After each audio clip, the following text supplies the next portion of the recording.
का अवसर है कि रोहतक सेक्टर 14 में 255 नंबर, हाँ जी, 255 नंबर जो वो है बड़ा वृद्ध और बड़ा भव्य भवन है, तो उसका निर्माण श्री सतपाल जी, श्री मुकेश जी आदि सब ने मिलकर, ये जितने मित्र बैठे हुए हैं यहाँ, तो एक उद्देश्य से कि कुछ अच्छी चर्चा यहाँ और मित्र भाव ऐसे बना रहे परस्पर अच्छे भाइयों का, तो उस उद्देश्य से ये निर्माण किया गया।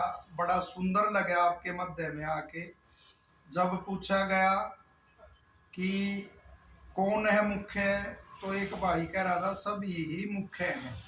तो ऐसा भाव जो स्वार्थ रहित भाव है बड़ा कम देखने को मिलता है, और परमात्मा से प्रार्थना है कि आप सबकी मित्रता बनी रहे। सत्यार्थ प्रकाश छठे समुल्लास में ऋषि दयानंद जी लिखते हैं कि राजा भूमि को और सोने को पाकर इतना नहीं बढ़ता जितना एक सच्चे और हितैषी मित्र को पाकर बढ़ता है। अतः सुखी वही है कि जैसे यक्ष ने युधिष्ठिर से पूछा कौन सुखी के जिसके अनेकों मित्र हैं और सच्चे मित्र हैं, तो बड़ी प्रसन्नता हुई। और हमेशा कुलीन को मित्र बनाना चाहिए जिसका कुल अच्छा है।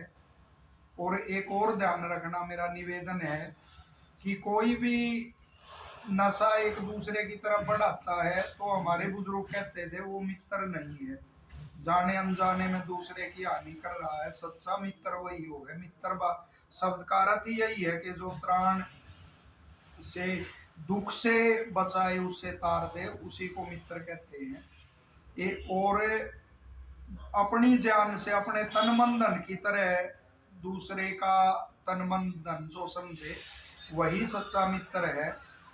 केवल 5 मिनट आपको एक प्रसंग सुना के, एक दो प्रसंग, और फिर आके यज करेंगे।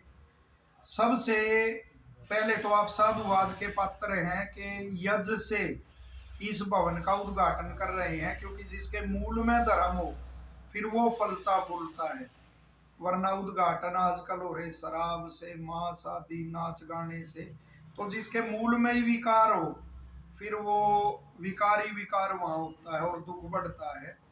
तो रामायण में एक प्रसंग आता है कि जब वो लंका की तरफ गए आक्रमण के लिए, तो श्री राम और सुग्रीव ने मित्रता की थी। और जो ये हाथ मिलाने की हमारी प्रथा है, हस्तालिंगन की, ये हमारी है। दोनों ने हाथ मिला के एक दूसरे से मित्रता की थी और वचन दिया था एक दूसरे के सुख दुख में अब सम्मिलित रहेंगे। तो सुग्रीव रावण के पास चला गया। अट्टालिका में रावण था, वहां सुग्रीव उतरा और उसने सोचा कि शत्रु के बल की परीक्षा करनी चाहिए, क्योंकि तेरे मित्र का युद्ध इससे होगा। और दोनों का वहां मल युद्ध हुआ, और उस मल युद्ध में सुग्रीव ने उसको परास्त कर दिया और वापिस आ गया। राम के पास जब वापिस आया तो राम ने कहा कहाँ गए थे, तो उसने बताया रावण के पास, उसका बल जानने गया था। तो श्री राम ने उस समय कहा, वाल्मीकि रामायण का प्रसंग सुना रहे हैं क्योंकि हमारे समाज से संबंधित हैं, जो सत्य घटना है वही सुनाते हैं। तो उस समय श्री राम ने कहा, आज तो ये काम कर दिया, आगे से ये काम मत करना। यदि तेरे को कुछ हो जाता तो मैं क्या सीता को लेके करता और क्या रावण को मार के करता, क्या अयोध्या को लेके करता। देखिए कितना बड़ा भाव है मित्र के प्रति। एक गांव की सच्ची घटना सुनाता हूं आपको। हमारे दादाजी सुनाते थे कि दो बड़े, इधर रोहतक के गांवों के नाम लेना वो अच्छा नहीं, ये लाइव चल रहा है। इधर की घटना है कि दो बड़े प्रगाढ़ मित्र थे पास पास के गांव के। तो एक मित्र दूसरे के पास आया कि भाई जो मेरी पुत्र वधू है उसके गर्भ में बच्चा है और हमारे को घी चाहिए। तो उस मित्र ने कहा जरूर मिल जाएगा। तो उसकी जो मित्र की पत्नी थी उसने कहा भाई इसको घी दे दो। तो उसने कहा दे दूंगी। उसने कहा जब रखा हुआ है तो दे दे घी। तो बोली दे दूंगी, सब्र करो, थोड़ा काम निपटा लेती हूँ मैं। और वो ऐसे टालती रही और फिर उसने थोड़ी सी दूर बाहर गई, फिर आई और फिर घी दे दिया। अब उस मित्र को शक हो गया कि कोई गड़बड़ तो नहीं करती, और वो घी लेके चला गया। तो उस मित्र ने कहा अपनी पत्नी को उसके जाने के बाद कि तू बड़ी मूर्ख है, कि आजकल कौन शुद्ध घी देता है, कि तू थोड़ा सा वो कर देती, मिलावट कर देती, कोई ऐसी चीज उसमें डाल देती जिससे हानियर वो ना होती, कोई डालडा भी ऐसा मिला देती कम। तो उसने कहा मैंने वो काम कर दिया। अब वो चुप एकदम से कि भाई ले गड़बड़ होगी। तुरंत अपने मित्र के पास गया और उसको कहा कि भाई गलती होगी और ऐसे ऐसे इसने उसने तेरी भाभी ने ये काम कर दिया और अब वापिस दे देगी।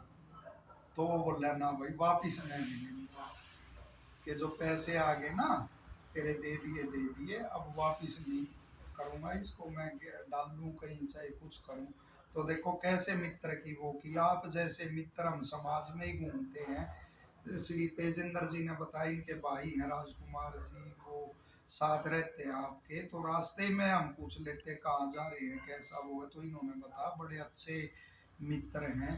तो मेरी प्रार्थना आपसे, स्वार्थ का युग है, दो साथ साथ रहने वाले पता नहीं कब छोड़ दें एक दूसरे को, उसमें लगे हुए हैं आपाधापी में। आप जैसे बचे हुए हैं, बार बार आपको नमस्कार करता हूँ कि स्वार्थ को छोड़ के और इस मित्रता को निभाओ, और कोई भी दुर्गुण जिससे शरीर की हानि हो या और आत्मा की हानि हो, समाज की हानि हो, आपके बच्चों में वो संस्कार आए, ऐसे दुर्गुण से दूर रहो। धन का सबसे बड़ा दुर्गुण होता है, धन जब भी आएगा तो आलस्य, क्रोध या कोई व्यसन वो उसके साथ आते हैं। उससे बचने का केवल एक उपाय है, खूब धन कमाओ, शास्त्रों में लिखा हुआ है, लेकिन वो धर्म में फिर उसका कुछ हिस्सा उसमें यदि लगाते रहोगे तो व्यसनों से उससे बचते रहोगे। बार बार आपको साधुवाद है। अब यज आरंभ करेंगे। आरंभ में ईश्वर